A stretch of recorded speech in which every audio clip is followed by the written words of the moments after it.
शेतकरी मित्रांनो नमस्कार, मी स्वप्नील शिंदे, कृषी अभ्यासक. आज आपल्यासोबत महेश कदम आहेत, केशरनंद ॲग्रोचे मालक, आणि आपण त्यांच्याशी चर्चा करणार आहे किंवा ते शेतकऱ्यांचे काय प्रश्न असतात मित्रांनो. आता टायटल तुम्हाला वाचून लक्षात आलं असेल.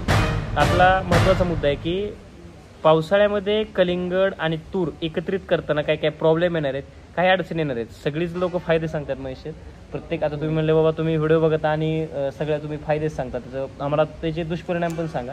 त्यामुळे आता तुमच्याकडे काही जे काही प्रश्न आलेले आहेत कमेंट मार्फत आलेले असतील किंवा लोकांनी व्हिडिओ बघून, तर मला ते प्रश्न विचारा किंवा आपण दोघांच्या सल्लामसलत करून आपण ते लोकांसमोर मांडूया आणि त्याचं व्यवस्थित निरसन करून त्याचा फायदा आपल्या शेतकरी बांधवांना झाला पाहिजे.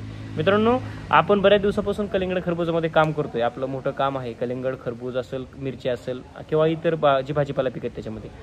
तर आपण सुरुवात करूया, विषयांतर व्हायला नको. नमस्कार सर. नमस्ते. आज आपला विषय आहे की पावसाळी कलिंगड लागवड.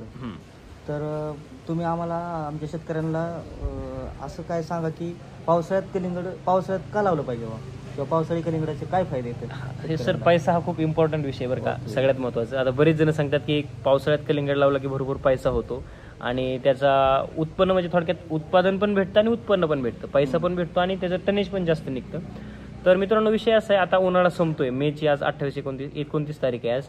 तर आता आपल्याला अशी आशा आहे की पाऊस येणार आहे लवकर आणि भरपूर प्रमाणात पाऊस होणार आहे. त्यामुळं थोडंसं आपण चेंजेस करूया की पूर्ण नितळ जमीन, म्हणजे ज्या जमिनीमध्ये पाऊस झाल्यानंतर त्या जमिनीत पाणी टिकून राहणार नाही.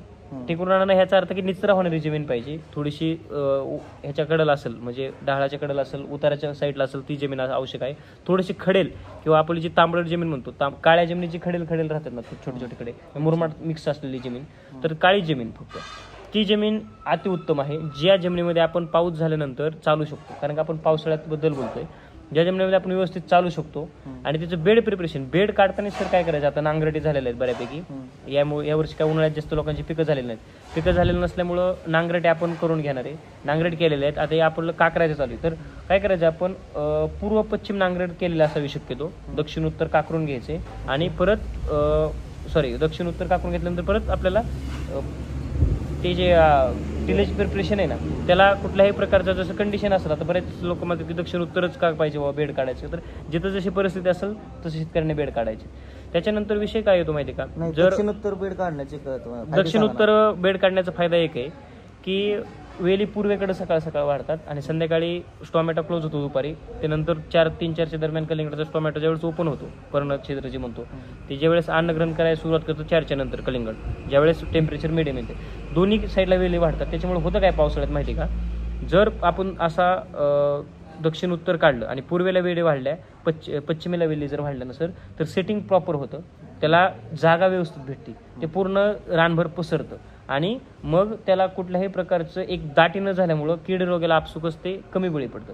जर तुम्ही पूर्व पश्चिम बेड काढले आणि वेली इकडं आणि इकडं वाहिल्या, दोन्ही साईडलाच वेली वाढते, पूर्वेकडे आणि पश्चिमेकडे, तर दाटी एवढी जबरदस्त होती, त्याचा आळीचा अटॅक असेल, त्यावर नंतर बोलूया, तो प्रॉब्लेम येतो. त्यामुळे सुरुवातीलाच व्यवस्थित करायचं.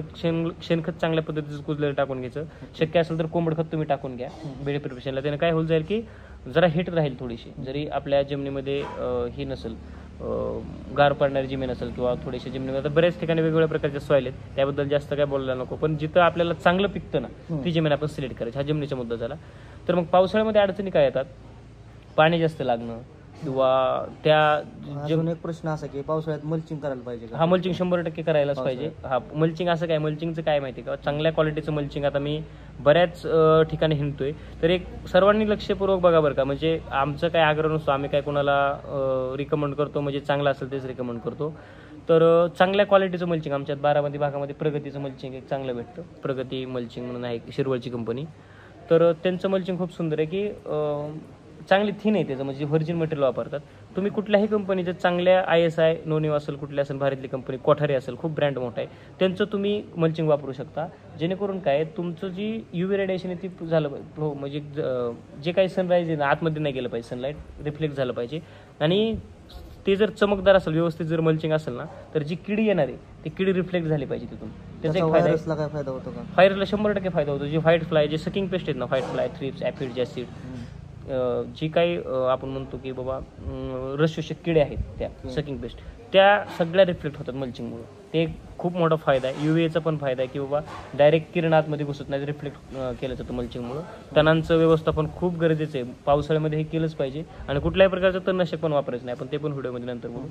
तणनाशक कुठल्याच प्रकारचं वापरायचं नाही. फायदे असतील तोटे असतील काही घेणं देणं नाही आपल्याला. ते वापरायचं नाही म्हणजे नाही वापरायचं, कारण की त्याचा अंश जमिनीमध्ये राहतोच.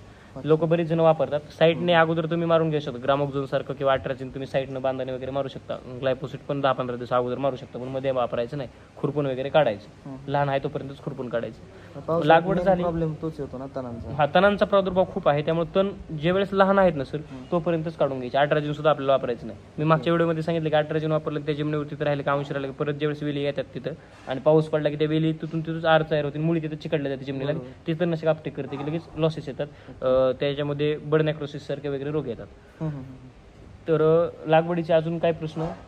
दुसरा प्रश्न असा आहे की आता ज्या काय म्हणजे एस्टॅब्लिश ज्या व्हरायटी आहेत सध्या मार्केटमध्ये, तर त्या व्हरायट्यांना सगळ्याच व्हरायट्या काय तशा मनावाच्या रिझल्ट नाही, काही स्पेशल व्हरायट्या उन्हाळ्यातल्या कलिंगड. हा, पण ते शेतकऱ्यांना माहित नाहीत की बाबा ते पावसाळ्यात लावायचे नाहीत म्हणून. शेतकऱ्यांकडून काही व्हरायटी ब्रँड झालेल्या आहेत, मोठ्या मोठ्या कंपनीचे ब्रँड आहेत. आपण पण जॉन्सन व्हरायटी लावायला लावतो लोकांना. त्याचा फायदा आहे का मित्रांनो की ही व्हरायटी आता तुम्ही सर म्हणजे बोललात ना 10-15 वर्षापूर्वी काही काही व्हरायट्यांचा R&D झाला, म्हणजे 10 वर्षापूर्वी व्हरायटी मार्केटमध्ये आली. फॉर एक्झाम्पल आज 2024 चालू आहे, तर 2010ला काय व्हरायटी आल्या आहेत, 12ला काय आल्या आहेत. 2010ला जी व्हरायटी आली ना सर मार्केटमध्ये, सगळ्यांनी हे नोट करा, सगळ्यांनी आवर्जून बघा. 2010 साली जी व्हरायटी मार्केटमध्ये आली किंवा 15 साली जी आलेली असेल, तिची R&D सर पाठीमागे 4 वर्ष झालेली. अच्छा, बरोबर आहे. 3 ते 4 वर्ष तिचं प्रिपरेशन झालेलं आहे. त्यांच्या डोक्यात अगोदर आला, मी 2005च्या दरम्यान तो विषय लोकांच्या डोक्यात आला की आपल्याला अशी मार्केटला गरज आहे आणि अशी व्हरायटी काढायची. त्याच्यानंतर ती व्हरायटी त्यांनी करायला घेतली, ट्रायल एरर करत, मेल फिमेल त्यांचे घेत, वेगवेगळे जीन इंट्रोड्यूस करत त्या व्हरायटीमध्ये, वेगवेगळ्या प्रकारचे त्याच्यामध्ये ट्रायल घेत ती व्हरायटी 2010ला मार्केटमध्ये आली किंवा ती सँक्शन आली. गव्हर्नमेंट 4 विद्यापीठांचं त्याला सँक्शन भेटून ती व्हरायटी मार्केटमध्ये विकायला आली. तर ती व्हरायटी विकायला आल्यानंतर तिचा प्रसार व्हायला 2 ते किती जरी जगातलं सोनं जरी असलं तरी ती 2 ते 3 वर्ष 4 वर्ष मार्केटमध्ये यायला वेळ लागतो किंवा प्रसार व्हायला वेळ लागतो आपल्यापर्यंत यायला, शेतकऱ्या सर्वसामान्य शेतकरी. आज एवढं सर सोशल मीडियाचं एवढं जबरदस्त काम आहे की एक व्हिडिओ आपण बनवला तर हजारो लाखो लोक बघतात. त्यामुळं पहिलं असं नव्हतं. त्या साली 2010-15 साली एवढं असं अवेअरनेस नव्हतं लोकांमध्ये. एखादं काही नवीन आलं तर फास्ट पोहोचत नव्हतं. एखाद्या शेतकऱ्याने केलं, एखाद्या गावात केलं तर ते नातेवाईकांमार्फत किंवा एखाद्या कंपनीच्या एम्प्लॉयमार्फत त्या कंपनीचं चांगलं काम असेल तर ते प्रसार व्हायचं. मग त्यावेळेस जर व्हरायटी आली आणि ती आता व्हरायटी कुठलीच व्हायरसला बळी न पडण्यात अशी नसते. व्हरायटी व्हायरसला बळी पडतात, पण त्यातल्या त्या सहनशील असणारी व्हरायटी, जिचं बाबा पर्णरंध्र चांगले किंवा पानं छोटी आहेत किंवा आपण जे म्हणतो की रटपणा आहे, जो लवकर मॅच्युअर होतात, त्यांना थोडासा सकिंग पेस्ट लवकर बळी पडत नाही किंवा मॅच्युरिटी वेलींना लवकर येते, चांगल्या वेली ताण्यात निघतात. म्हणजे अजून काही व्हरायटी डावणी मिल्ड्यूला रेजिस्टंट आहेत किंवा अजून म्हणतो की आपण पावडर मिल्ड्यू असेल किंवा वेगवेगळे पावसाळ्यात येणारे हे 2च रोग शक्यतो. पावडरपेक्षा डावणी खूप अटॅक करतो, ओला करपा, अर्ली ब्लाइट, लेट ब्लाइट दोन्ही पण बऱ्यापैकी मॅटर करतात. मग ते सांगायचं काय की त्यावेळेस ते इंट्रोड्यूस केलं होतं त्या व्हरायटीमध्ये, बरोबर आहे. मग ती व्हरायटी आजपर्यंत चालायची म्हणलं तर शक्य नाही. आता जुन्या व्हरायट्यात 2-3 आपल्याला कोणाची नावं घेता येत नाहीत, कारण का तर ते थोडंसं लोक म्हणतात की हा प्रचार करतो की काय एकाचा असा विषय होतो, तो तसा नाही. तर लोकांनी काय लक्षात घ्यायची की ती व्हरायटी त्यावेळेस चालली होती, जी जीन इंट्रोड्यूस केलं ना सर त्या वर्षी तेच अजूनपर्यंत चालत आहे. कारण का एकदा एखादी ती व्हरायटी तयार झाली की त्यात नंतर काही चेंज करता येत नाही. त्याच्यापेक्षा प्लस व्हरायटी ती कंपनी आणू शकते, पण त्या व्हरायटीमध्ये काही चेंज करता येत नाही, आहे अशी चालते. मग त्या वातावरणाला सुटेबल असेल व्हरायटी 2010च्या वेळेस, 15च्या वेळेस वातावरण वेगळं होतं. आज इतकं संमिश्र वातावरण, भेसळ वातावरण तयार झालं की कधी वारं येईल, कधी गारपीट होईल किंवा कधी पाऊस येईल, अवकाळी वगैरे. हे अगोदर एवढं होतं पण कधीतरी 4 वर्षातून एकदा व्हायचं. तर मग हे वातावरणाला अनुकूल अशी व्हरायटी आत्ताच्या ज्या 3-4 वर्षात 2 वर्षात व्हरायटी झाल्यात ना, त्या कुठल्याही कंपनीच्या असतील. असं नाही की बाबा एकच व्हरायटी आपण सांगत चाललंय तिचा झेंडा लावायचा असं काही नाही. कुठल्याही चांगल्या कंपनीची व्हरायटी सिलेक्शन करायची. व्हरायटी सिलेक्शनमध्ये एक महत्त्वाची बाब ही झाली की बाबा नवीन चांगली व्हरायटी सांगा. चांगली व्हरायटी आपण सांगू, त्याच्यावर पण बोलू, कुठली व्हरायटी चांगली काय, 1-2 व्हरायटीवर आपण बोलू. तर आज रोजी ज्या कंपन्यांची सर R&D ना, रिसर्च ज्यांचा चांगला आहे, म्हणजे जे पालक करणारे शेतकऱ्यांना R&D सांगतो तुम्हाला थोडक्यात की आपण कसं एखाद्याला म्हणतो, आपण एखाद्या ठिकाणी गेलं की आपलं काम आहे समजा, फॉर एक्झाम्पल आपल्याला कोणाकडून तरी कर्ज घ्यायचे, आपण बँकेत गेलो तर बँक 4 लोकांना विचारते की सर हा चांगल्या घरातला आहे, ह्याला कर्ज द्या.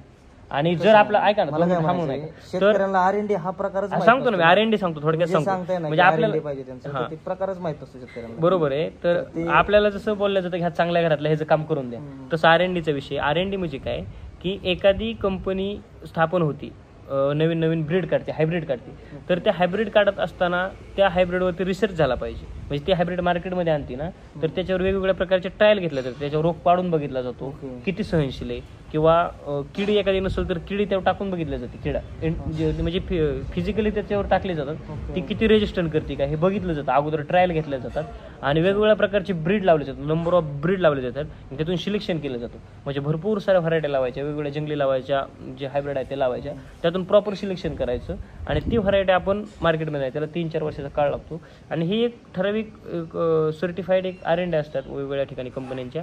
भरपूर ठिकाणी ट्रायल घेतल्या जातात. भारतात 4-4, 5-5 ठिकाणी एक कंपनी 3 ते 4 ठिकाणी काम केली. महाराष्ट्रात म्हणजे पूर्ण इंडियामध्ये माझ्या माहितीप्रमाणे वाचलेला 19 का 20 काहीतरी ॲग्रो क्लायमॅटिक झोन आहेत, वेगवेगळ्या प्रकारचे ॲग्रो क्लायमॅटिक म्हणजे वेगवेगळं वातावरण आहे भारतामध्ये. किती काश्मीरला ॲपल पिकते तर खाली आपल्या इकडं ज्वारी पिकते तर खाली कन्याकुमारीला पिकू नाही शकत, असं वेगवेगळे ॲग्रो क्लायमॅटिक झोन आहेत. त्या प्रत्येक झोनला ती व्हरायटी चालते का ते बघितलं पाहिजे. आणि इंडियन कंपनीला थोडंसं हे करा तुम्ही, म्हणजे आपला बी अभिमानाची बाब आहे की सरकार जसं सांगतं आपली बाबा एक नेशन आणि आपली एकच व्हरायटी असावी किंवा एकच कंपनी असावी, तसं एकच कुठली तरी आपण व्हरायटी धरून चालूया किंवा एखादी कंपनी चांगली धरून चालूया आणि इंडियन असावी ती, जेणेकरून आपला देश पुढे जाईल, त्याला भवितव्य भेटेल. आणि आपल्या वातावरणात आलेली व्हरायटी किंवा तयार झालेलं जे ब्रीड आहे ते आपल्या इथं नक्कीच सहनशील राहतं. बाहेरून आलेलं जॉन्सन व्हरायटी बद्दल सांगताय, तर ते कुठं त्याचं R&D R&D त्यांचं जालन्यामध्ये R&D आहे त्यांची, 2 ते 3 ठिकाणी तिथं त्यांची प्लॉटिंग आहेत आणि बऱ्याच ठिकाणी म्हणजे त्यांचं ते ट्रायलला पण देतात. प्रत्येक कंपन्या करतात, प्रत्येक भरपूर वातावरणाला ती व्हरायटी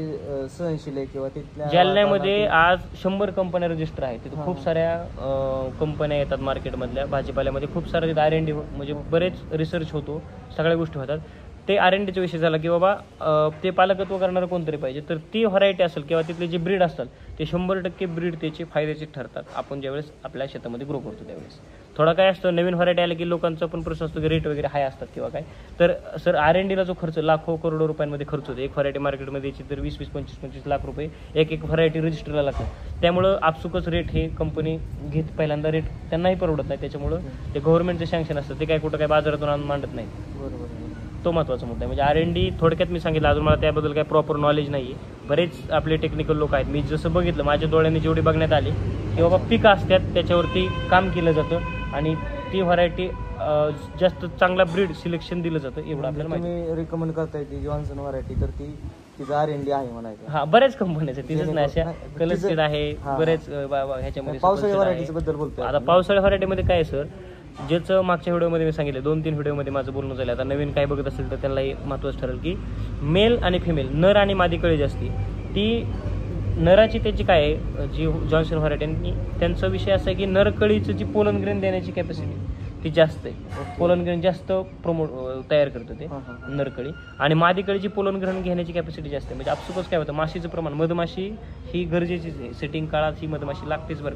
ऊन लागतं, मधमाशी लागते, खरंच मायक्रोन्युट्रियंटचा व्यवस्थित समतोल असा त्यांना हे पाहिजे, फिडिंग पाहिजे व्यवस्थित, तर ती सेटिंगच्या काळात व्यवस्थित काम करतं. तर नर मादी कळीचं ज्यावेळेस व्यवस्थित पोलन ग्रेनचं वहन होतं त्यावेळेस ती सेटिंग प्रॉपर होत असतं. ह्या व्हरायटी आहेत ना, अशा नवीन आलेल्या जे ब्रीड आहेत ना ह्याच्यावरती काम करतात हे लोक, आणि ती व्हरायटी खूप म्हणजे कॅप्सूल टाईपच निघताना असं बोटाच्या कांडकासारखं असं काकडीसारखं स्ट्रोक निघतो तिचा, आणि त्याचा इम्पॅक्ट एवढा भारी पडतो की शेतकऱ्यावरती की ज्यावेळेस सेटिंग होतं ना त्यावेळेस तो शेतकरी म्हणजे 100% मनाच्या कलिंगडामध्ये सक्सेसच झाला. आता सर तुम्ही सेटिंगचा विषय काढला तर अजून एक प्रश्न असा आहे की पावसाळ्यात बऱ्यापैकी ढगाळ वातावरण असतं, तर ढगाळ वातावरणात माशी उठत नाही किंवा आपली मधमाशी प्लॉटमध्ये नाही आल्यामुळे सेटिंगला प्रॉब्लेम होतो किंवा 100% प्रॉब्लेम होतो, मधमाशीचा 100% प्रॉब्लेम होतो. त्याबद्दल तुम्ही काय सांगता? विषय असा आहे, ढगाळ वातावरण असलं तर 100% अडचण येते. मधमाशी ज्यावेळेस फिरत नसते किंवा काय होत असतं त्यावेळेस एक काम करायचं आहे आपल्याला, काही बघा न्यूट्रिएंट असतात की जे कॅल्शियम बोरॉन आपण म्हणतो, किंवा जे काही अपटेक बॅक्टेरिया किंवा जे असेल फॉस्फरस पोटॅश अपटेक बॅक्टेरिया चांगले असेल ते खालून देणं गरजेचं आहे. त्यामुळे झाड त्या 2 ते 3 दिवसाच्या काळामध्ये सशक्त राहिलं पाहिजे. हे सगळ्यात त्याच्यामध्ये ते झाड कुठल्याही प्रकारचं त्याच्यामध्ये कमी म्हणजे आपण जे म्हणतो की कमतरता नाही राहिली पाहिजे. 3-4 ढगाळ वातावरण किती दिवस असेल, 3 दिवस असेल, 4 दिवस असेल, काय तुमचं 15 दिवस तर नसणार आहे. कधीतरी ऊन पडतं, कधीतरी मासे फिरतात आणि नॅचरली पण सेटिंग होते बरं का, नाही असं नाही. पण आपण डायरेक्ट दावा करत नाही की नॅचरली होतीच म्हणून. वाऱ्यामार्फत सुद्धा पोलन ग्रेन इकडे तिकडे गेल्यानंतर कलिंगडामध्ये सेटिंग होती. असं काय लई सिव्हिअर प्रॉब्लेम येत नाही त्याचा. भरपूर दिवसापासून आपण करतोय कलिंगड की एवढं फ्रेश वातावरण. आणि विशेष काय, जून जुलैच्या लागवडीमध्ये काय होतं, पाऊस हा कंटिन्युअस नसतो आपल्याकडे. पश्चिम महाराष्ट्रामध्ये जे जिल्हे आहेत आपले, नगर, अहमदनगर, अहिल्यानगर असेल, पुणे असेल, सातारा, सांगली असेल किंवा नाशिकचा काय भाग असेल, इकडं धुळ्याचा काय भाग असेल, म्हणजे खानदेशाला काय चिटकून लागेल असेल किंवा मराठवाड्याची काय बीड असेल किंवा शेजारी परभणी वगैरे, त्या भागात आपल्या इथे भरपूर कलिंगड होतं. पावसाचं प्रमाण कमी असतं, मान्सून पडतो ते सगळा कोकणातच जास्त पडतो. आणि नंतर ज्यावेळेस आपल्याला अडचण कधी येते, ज्यावेळेस रिटर्न असतो, मान्सून रिटर्न येतो, सप्टेंबर ऑक्टोबरला ज्यावेळेस मान्सून रिटर्न होतं ना, त्यावेळेस जरा ढगाळ वातावरण कंटिन्यू, ज्यावेळेस मुंबईमध्ये पाऊस पडत असतो कोकणात, त्यावेळेस आपल्याकडे कंटिन्यू ढगाळ वातावरण असले त्यावेळेस 100% प्रॉब्लेम येतो. त्यामुळे तेवढी काळजी घ्यायची. शेतकरी तेवढे प्रिपेअर असतात आणि त्यामध्ये ढगाळ वातावरणाला काय करू शकत नाही, मासे नाही बाहेर काढला असं काय काही यंत्र सांगतात कोणी. हा आर्टिफिशियली आपण हानीबीचं एखादं पेटे आणू शकतो, ठेवू शकतो, ते पण उठत नाही. जर वातावरण सुटेबल नसेल ना, तर ते महत्त्वाचा मुद्दा आहे. बी कधी पण बाहेर पडत नाही त्याशिवाय. ओके. तर त्यानंतर दुसरा महत्त्वाचा प्रश्न असा आहे की कलिंगडाला व्हायरस एक मोठा प्रश्न आहे. व्हायरस काय माहिती आहे का सर, ज्यावेळेस आपण नर्सरीमध्ये रोपं तयार करत असतो ना, नर्सरीमध्ये रोपं तयार करायच्या वेळेस ज्यावेळेस एखादा थ्रिप्स अटॅक करतो, ब्लॅक थ्रिप्स थायमान घातलेले किंवा एक येलो थ्रिप्स पण आहे, ते जर त्यावेळेसच नर्सरीमध्ये अटॅक झाला ना, तर त्या रोपांमार्फत किंवा तिथं पूर्ण प्लॉटमध्ये त्याचं प्रसार होतो. आणि आपल्याला सगळ्यांना माहिती आहे, आपण आता एवढे शिकलेलं आहे की थ्रिप्सला एक साईडचा जबडा असतो, एक साईडच्या जबड्याने रास्पिंग अँड सकिंग टाईपचे माउथ पार्ट असतात. त्याचं जे तोंड आहे ते रास्प करतं, म्हणजे वर खडायचं आणि त्यातून जे सेल सॅप निघेल तो प्यायचा. मग तो सेल सॅप पिल्यानंतर त्याचं ते व्यवस्थित संगोपन, म्हणजे ते राहतं, ते तब्येत राहते चांगली आणि ते जास्त एरियामध्ये कव्हर करतं. तर मग त्याचा एक असं आहे की नर्सरी तुमची चांगली पाहिजे, त्या थ्रिप्सवर तुमचं कंट्रोल पाहिजे. आणि अजून एक लक्षात, तुमचं तरकारीचं क्षेत्र, आता काही कलिंगड पावसाळ्यात लावणारे शेतकरी त्यांचं काही ना काही तरकारी असते, तर तेच क्षेत्रावरती सतत कलिंगड लावणं किंवा तीच तरकारी करणं. फॉर एक्झाम्पल आता लोकांनी उन्हाळ्यामध्ये टोमॅटो लावलाय, टोमॅटोवरती ब्लॅक थ्रिप्सचा अटॅक झाला किंवा मिरची शेजारी, लोक काही आंतरपिकात पण मिरची लावतात किंवा लावतात आणि मिरचीवर ब्लॅक थ्रिप्स आला, ते होस्ट प्लांटर्स आहे ब्लॅक थ्रिप्ससाठी. आता कलिंगड पण होस्ट झाले, म्हणजे आता अजून एक महत्त्वाचं लक्षात घ्या, ब्लॅक थ्रिप्स कलिंगडावरती नव्हतं पण आता सिव्हिअर इन्फेस्टेशन झाले कलिंगडावरती पण सर्रास येतोय. तर विषय असा आहे की ते जे जुनं रोटन क्रॉप आहे ते आपलं पूर्ण नामशेष झालं पाहिजे किंवा 15-20 दिवसाचा गॅप पडला पाहिजे, ते पूर्ण जाळून टाकलं पाहिजे किंवा त्याचं काहीच रानात ठेवलं नाही समज पाहिजे किंवा त्याच्यावरती व्यवस्थित स्प्रेइंग करून नंतरच आपण दुसरं सेकंड क्रॉप किंवा त्या शेजारी क्रॉप लावलं पाहिजे. जरी आपण एखादा कलिंगड लावलं तरी पहिल्यापासून बायो 303 असेल, आबेसिन असेल, लवकर मारलं तरी चालतं किंवा वेगवेगळ्या प्रकारचे आता सिजेंटाचं सिमोडिस आलेलं आहे, शिनवा आलेलं आहे, वेगवेगळ्या कंपन्यांची भारी भारी औषधं आलेली आहेत, ती तुम्ही प्रिव्हेंटिव्ह फवारा घ्या, काही प्रॉब्लेम येत नाही. थोडंसं प्रमाण कमी घ्या, पानं रेट होतं नाही काय नाही, पावसाळी सीझनला चालून जाते सगळं. ओके. आता थ्रिप्सला कंट्रोल ठेवा फक्त. बऱ्यापैकी शेतकऱ्यांना म्हणजे रेग्युलर ट्रॅडिशनल तर माहिती आहे, ट्रॅप लावणं किंवा ह्या गोष्टी, त्यानंतर ट्रॅप हे फक्त आयडेंटिफिकेशनसाठी असतात, बरोबर आहे ना, आणि ते दुकानदाराच्या धंद्यासाठी, त्याचा विषय नाही सर. ट्रॅप थोडेफार लावले पाहिजे, जो शेतकऱ्याला माहिती हे थ्रिप्स कुठले, माइट्स कुठला आहे किंवा आपण जे म्हणतो ॲफिड ॲसिड कुठले, त्याच्यावरती अटॅक करणारे बाबा फ्रूट फ्लाय, फ्रूट बरोबर सुद्धा अटॅक करते, फ्रूट फ्लाय सुद्धा अटॅक करते. तर त्याचं आपल्या क्षेत्रामध्ये पिवळे, निळे, पांढरे ट्रॅप आपण लावतो की वेगवेगळ्या प्रकारचे किडे त्या ट्रॅपला अटॅक होते आणि आपल्याला कळतं की इन्फेस्टेशन किती झाले, त्याला छोटे छोटे स्क्वेअर पण असतात, ते आपल्याला आयडेंटिफायसाठी असतात की कुठलं इन्फेस्टेशन झाले, इन्फेक्शन झाले आणि मग त्याच्यानंतर आपल्याला कुठला स्प्रे घ्यायचा ह्याच्यासाठी असतात. ते आता बऱ्यापैकी शेतकऱ्यांना हे माहिती आहे की जे रेग्युलर आपले पेस्ट अँड डिसीज आहेत ते शेतकऱ्यांना बऱ्यापैकी माहिती आहेत, पण आता हे फ्रूट फ्लाय असेल, आपण फळमाशी, खूप अटॅक होतो ह्या दिवसात. काय होतं पावसाळ्यामध्ये ते पण सांगतो. काय माहिती का, आंबा मार्केटमध्ये आता आलेला आहे आपले, तर आता माझ्या आम्हाला जे शिक्षक होते हॉर्टिकल्चरला, एंटोमॉलॉजी, त्यांनी सांगितले की त्यांच्या असं बोलण्यात होतं, त्यांचं पण आता लेखी कुठं नाहीये, पण एक फ्रूट फ्लायचा एरिया 2 ते 3 किलोमीटर असतो, म्हणजे विश्वास सुद्धा कोणी ठेवू शकत नाही. आणि आपल्या त्या ट्रॅपमध्ये तर एवढे सापडतात, जेवढे जास्त ट्रॅप लावतात, मिथाइल युजिनॉल नावाचं एक लिव्हर असतं ते वापरतात त्याच्यामध्ये, ते पण मी सांगतो काय ते.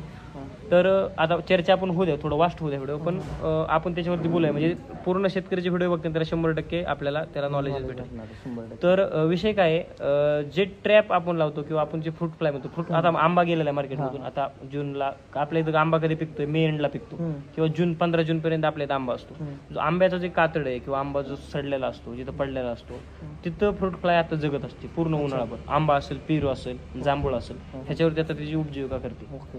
मग त्याच्यानंतर ती काय करणार आहे माहिती आहे का, जिथं घाण साचलेलं असेल किंवा जनावरांची गोटे असतील काय असतील त्या ठिकाणी तिथे ते वास्तव्य ठेवणार, तिथं अंडे घालणार, तिथं तिची उपजीविका बघणार. पण ज्याही वेळेस फळ सेटिंग होईल, आता ते काय तिथे कशी, एवढा माझा अजून तरी अभ्यास नाही, एवढं 5-6 वर्ष मला काय जाणवलं नाही, पण ह्या कलिंगडाकडेच का अट्रॅक्ट होते. आता काही शेतकऱ्यांचं असं ते त्यांचा समज आहे का त्यांचा अभ्यास आहे माहित नाही, पण बऱ्याच शेतकऱ्यांचं असं म्हणणं आहे की तुम्ही जो ते मिथाइलोजनल जे देताय आम्हाला, तर त्याच्यामुळेच आम्हाला जास्त problem हा होतो. बरोबर आहे, खरं आहे ते. पण आता काही कंपन्या आपल्यावर आक्षेप घेतात तयार करणाऱ्या व्हायचे किंवा ते आमच्या मुळावर ओढ लागे काय.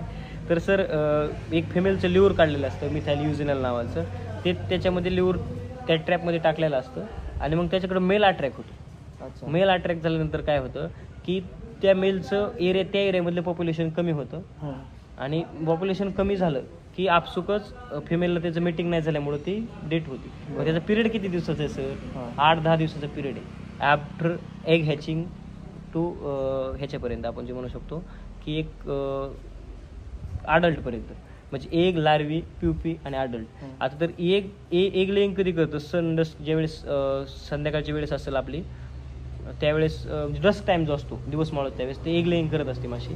त्या एग लेइंग पासून ती जी आपण एक निम्फ आणि ज्यावेळेस ही तर लार्वी तयार होणार आहे त्याची, लार्वीचा पिरियड काहीतरी 1-2 दिवसाचा असतो तिचा फ्रूट फ्लायचा, आणि त्याच्यानंतर मग ती अडल्ट हा 8-10-15 दिवसापर्यंत काहीतरी जगतो. आता मला आपण त्याबद्दल प्रॉपर नॉलेज नाही, आपण भाष्य कमी करूया त्याबद्दल, पण एक त्याचा 15-20 दिवसाचा जो पिरियड आहे ना त्याच्यामध्ये, तेवढा पिरियड असतो. मग त्याच्यामध्ये ते आपण ट्रॅप लावणार आणि त्याच्यानंतर तिचं ते मेलचं पॉप्युलेशन कमी होणार आणि मग त्याच्याबरोबर फिमेलचं पॉप्युलेशन कमी होणार त्याचं मीटिंग न झाल्यामुळे. ते खूप भयानक गोष्ट आहे. आणि जेवढं तुम्ही गोष्ट आहे पण तीच आपल्याला शेतकऱ्यांना तीच काय आहे की तुम्ही जेवढं जास्त ट्रॅप लावताल तेवढं तुमची मेल तुमच्याकडे अट्रॅक्ट होणार आहे आणि त्या मेल मागे आपसूक फिमेल येणार आहे. मेल आणि फिमेल येणार आहेत आणि फिमेल आलेली फिमेल त्यात जाणार आहे का? नाही जाणार, फिमेल बाहेर राहणार आहे. मग फिमेल बाहेर राहिल्यामुळं फिमेल काय काम करणार आहे? बरोबर करायचं. त्याच्यामुळे तुम्ही जेवढं जास्त ट्रॅप लावाल तेवढं तुमचं जास्त नुकसान. ट्रॅप लावायला पाहिजे, लावा तुम्ही. आता म्हणजे बरं का, आम्ही तर आजपर्यंत लावत आलेलो आहे, लावायला पाहिजे ट्रॅप लावायचे, पण काही प्रमाणात लावले पाहिजे. आपण कंडिशन बघून लावले पाहिजे. ती त्यावेळेची कंडिशन काय आहे, तिथं खरंच पॉप्युलेशन आहे का. तुम्ही नसताना माल बोलून घेताय. मग जर तुम्हाला वाटते की बाबा हाय खरंच कुठंतरी डंक मारलेला आहे, आपल्या भाषेत डंक मारलाय म्हणजे तिकडे आपल्याकडे फळाला डंक मार, तर तिथं डंक मारलेला असेल काय असेल तरच मार, नाही तर सरळ मिओ3 तुम्ही सीडीएल जीवाग्रोचं किंवा अजून वेगवेगळ्या कंपन्यांचे ते येतात की ते संध्याकाळच्या वेळेस डस्ट टाइमला ज्यावेळेस माशी फिरत असते त्यावेळेस तुम्ही मारून टाका आणि त्याचा विषय ड्रॉप करून टाका. तेवढंच एक पर्याय. तर दुसरा काही पर्याय नाही. काय नाही. त्यानंतर आता दुसरा विषय राहतो हार्वेस्टिंगचा किंवा पावसाळ्यातलं हार्वेस्टिंग. तर बरेच प्रॉब्लेम आहेत पावसाळ्यामध्ये. अजून ते लागवडीचं आपण सांगितलं दक्षिण उत्तर करणं वगैरे किंवा काय, डावणीला पण बऱ्यापैकी बळी पडला. आबाळ आलं काय आलं की लगेच डावणीला ज्या गोष्टी ना सर ह्याला बऱ्यापैकी लोकांना म्हणजे ते तो हे फॉस्फरसची डिफिशियन्सी जमणे असतील काय असतील तर त्याचा आठव आलाय. आपण शेतकऱ्यांच्या भाषेत म्हणतो तर आठव आलाय. डेबर सारखे मॉलिक्युल आले चांगले, त्यामुळे शेतकऱ्यांना तो प्रश्न राहिलेला नाही. आता आपल्याला सांगायचं हे की ही व्हरायटी आपण लावतोय तर पावसाळ्यात थोडस डिले होऊ शकतं हार्वेस्टिंग. होतच प्रत्येक व्हरायटी ही 4-5 दिवस ससेप्टेबल आहे का किंवा त्याला ती ऍक्च्युली जी व्हरायटी आहेत ना, आता नवीन ज्या व्हरायटी आल्यात ना, त्या काही व्हरायटी बऱ्यापैकी आहेत ज्याच्यात जास्त सर बघा जी लई क्वालिटी असतं ना त्याच्यामध्ये काही ना काही ड्रॉबॅक असतो. बघा ह्या व्हरायटीचे एक विशेष आहे की 4 ते 5 दिवस व्हरायटी लेट जाते आणि पावसाळ्यात तर आपसूक थंडीपर्यंत 60, 65, 70 दिवसापर्यंत व्हरायटी. बाकी व्हरायटी पण घेतात हो. पावसाळ्यात किती दिवसात आता जर लावली 1 जूनला तर 60 दिवसात निघेल. तू जेवढं लेट करतात तेवढं 5-5 दिवस म्हणजे एक 70-75 दिवसापर्यंत सुद्धा प्लॉट लेट होऊ शकतो. आणि हा 55 दिवसात 50 दिवसात पण आता प्लॉट निघेल, 50 दिवसातून प्लॉट निघेल आफ्टर सीड सोईंग टेम्परेचरच्या हिशोबाने. ह्याचा जो ज्युएनएल पिरियड आहे ना, म्हणजे seed sowing to flowering, juvenile period आहे ती थोडासा डिले होऊ शकतो. म्हणजे ग्रोथ घेईपर्यंत वगैरे थोडासा 3-4 दिवस तिथंच खरं तर व्हरायटी समजते आपल्याला. ज्युएनएल पिरियड जो असतो after seed sowing to flowering तो महत्वाचा. तो जेवढा कमी होईल तेवढं सेटिंग फास्ट आणि नंतर फ्रुटिंग पण फास्ट. रोपांना प्रिफरन्स देणं, रोपांना प्रिफरन्स देणं चांगलंच आहे. रोपं असलं असं काय नाही, ह्या वातावरणात बिया पण चांगल्या. महत्त्वाचा प्रश्न हा विचारायचा राहिला तुम्हाला की बी लावलं पाहिजे की रोपं लावली पाहिजे पावसाळ्यात? बजेट महत्वाचं आहे. तेच विषय तो. जर चांगलं बजेट असेल तर तुम्हाला बजेट वाचवायचं असेल तर बीज लावलेलं चांगलं. ह्या वातावरणात की म्हणतो आपण गाप चांगला असतो, वातावरण म्हणजे जी जर्मिनेशनची जी कंडिशन असते ती चांगली असते, जर्मिनेशन चांगलं बसतं. त्यामुळे बिया लावले तरी काय जर्मिनेशन चांगलं बसतं का? या सीझनला म्हणजे थोडंसं उभं असते जमिनीमध्ये, थोडंसं हिट असल्यामुळे ते मेंटेन होतं आणि चांगलं उगवलं जातं. पण ते जमिनीत 15 दिवस काढून घेते ना तुमचं टाइम. हा, तेवढा मग पिरियड वाचतोच की, मग ते डिले होतो. त्याचा जो तुम्ही म्हणताय तो जुवेनाइल पिरियड आहे त्याचा महत्वाचा. हा, बघा ना, आज रोजी सगळ्यात महत्वाचं भाष्य करायचं त्याच्यात रिस्क घेण्यापेक्षा जर ते नर्सरीला दिलं तर हा ते चांगलं. आज रोजी नर्सरीमध्ये आम्ही जे काम करतोय ते 3-4 आम्ही नर्सरी आपल्या कर्जत, जामखेड, श्रीगोंदा, दौंड आणि करमाळा भागामध्ये आपल्याकडे डिस्ट्रीब्युटरशिप आहे बऱ्याच कंपन्यांची, आपण काम करतोय. तर बऱ्याच लोकांनी आणि मी सुद्धा एक 15-20 हजार रुपये मी टाकून दिले. वैयक्तिक आमचे कुलधरणचे मित्र आहेत, आविला आणि जामखेडचे मित्र आहेत, श्रीगोंद्याचे मित्र आहेत, अजून बरेच जण आहेत, इथे मिरजगावचे मित्र आहेत. त्या सगळ्यांनी रोपं टाकून दिलेले आहेत आज रोजी. 15-15, 20-20 हजार आज फेकून द्यायची अवस्था. चान्स आहे म्हणजे 100% चान्स आहे की काय झालेलं आहे, आपल्या कर्जतला पाणी येणार होतं, पण काही कारणास्तव ते पाणी आलेलं नाही. 15 तारखेला 15 मेलाच पाणी येणार होतं. ते न आल्यामुळे जो कॅनलच्या पट्ट्यांची लागवड होतात आपल्याकडे भरपूर, त्या लागवडी थांबलेल्या आहेत. आणि आज रोजी अशी कंडिशन झाली की आतापर्यंत आटापिटा करून कसं तरी भागला. त्यात अवकाळ्याला, त्या अवकाळ्याने थोडंसं चांगलं केलं की जी स्टँडिंग पिकं होती ती भागलं त्यांचं. आणि आज रोजी अशी कंडिशन कुणीच लावायला काय तयार नाही. मिरचीची लागवड एक रोप सुद्धा बाहेर जाणार नर्सरीची अशी कंडिशन झाली. त्यामुळं नक्की वाव आहे.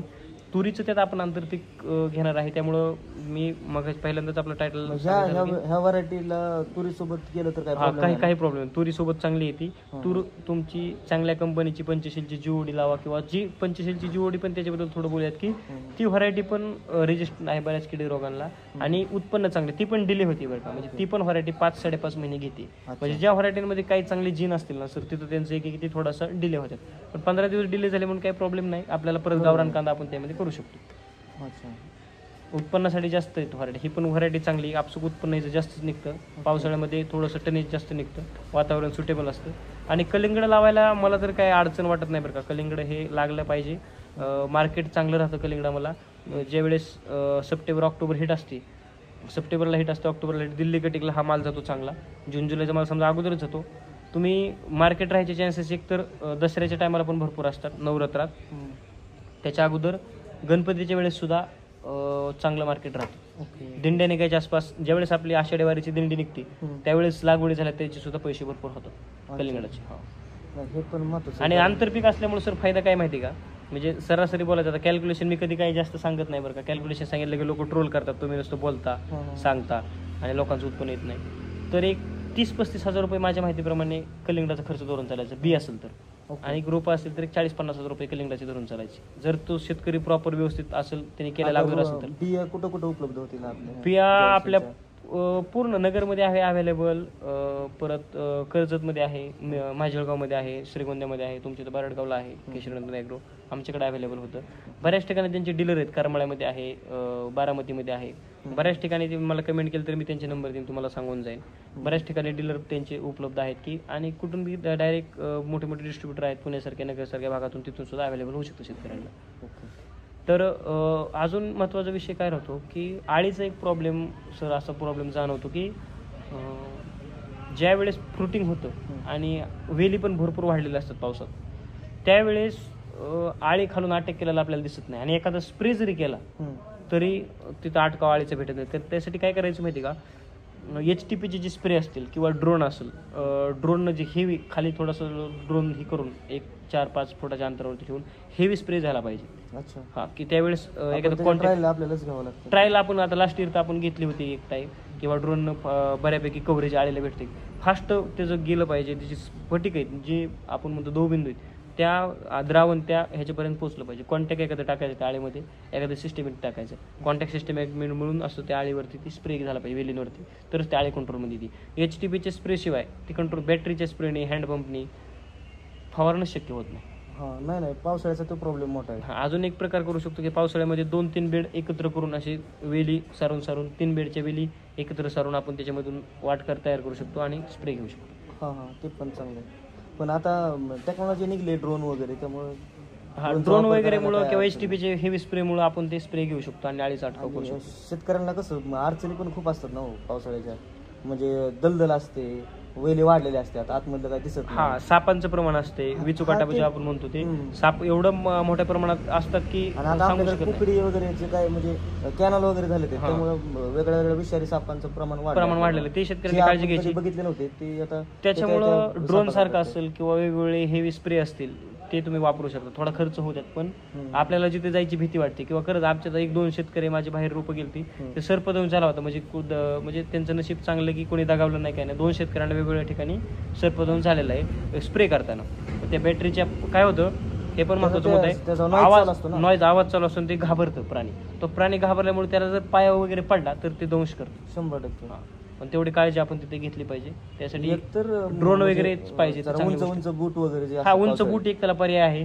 किंवा काही शेतकरी हुशार असतात बघा, एक काठी घेऊन कुणी एक जण पुढे चालतो, बघत चालतो, त्याच्यानंतर पाठीमागे चालतो, किंवा जागा सारत पुढे चालतो, 1-2 जणांनी स्प्रे केले पाहिजे असं. बरोबर. आता एक शेवटचा एका मिनिटात आम्हाला सगळ्या ह्याचा सारांश शेवटच्या एका मिनिटात सांगा.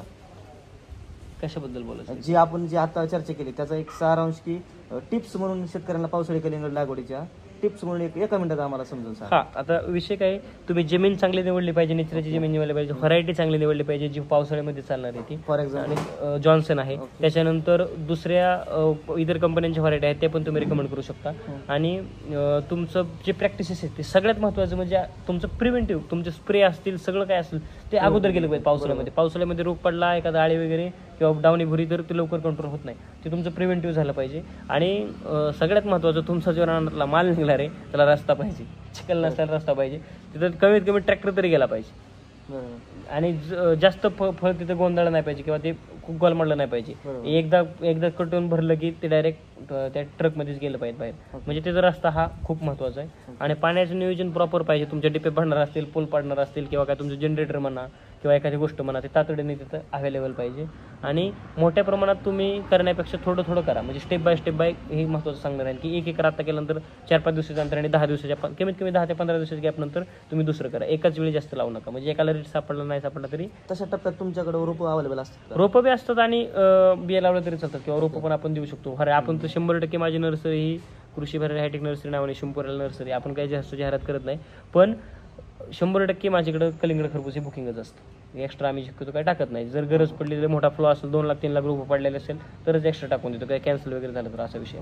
त्यामुळं व्हरायटी सिलेक्शन महत्त्वाचं आहे, तुमचं पेस्ट कंट्रोल महत्त्वाचं आहे, तुमचं जमीन महत्त्वाची, आणि तुमचं हार्वेस्टिंग नंतर तुमचा माल व्यवस्थित मार्केटला गेला पाहिजे. आता शेवटचा प्रश्न तुम्हाला की जॉन्सन ह्या व्हरायटीला घेणारे कोण व्यापारी आहेत का? जॉन्सनला घेणारे व्यापारी, सगळ्यात मोठा प्रश्न तो असतो, आम्ही लावू आणू चांगले त्याची देखभाल करून आणू, त्याचा काही विषय नाही. पण त्याच्यानंतर जे हार्वेस्टिंगच्या नंतरचा महत्वाचा प्रश्न, आलेला माल विकायचा आहे, महत्वाचा मुद्दा आहे. विकण्यासाठी ही व्हरायटीज व्यापाऱ्यांनी आणलेली. ज्यावेळेस ट्रायलला दिलं होतं त्यांनी, कैलास बोर्डे सर आहेत त्यांचे मार्केटिंग मॅनेजर, त्यांनी बीड भागात काय किंवा आपल्या जामखेड भागात काय मटेरियल दिलं होतं, तर ते व्यापाऱ्यांमार्फतच हे आमचे विक्रम गालम्या शिंद्याचे तिकडे बाळू शेंडकर आहेत, किंवा इनुस बागवान आहेत करमाळ्याचे. अजून मी काही नंबर तुम्हाला डिस्क्रिप्शन मध्ये टाकीन, किंवा काय असेल तर मला कॉन्टॅक्ट करा. तर तुमचा नंबर सांगा, तुम्हाला काय प्रश्न असतील तरी शेतकरी विचारतील तरी. ओके, काय जे आहे ते आपण चर्चा केली.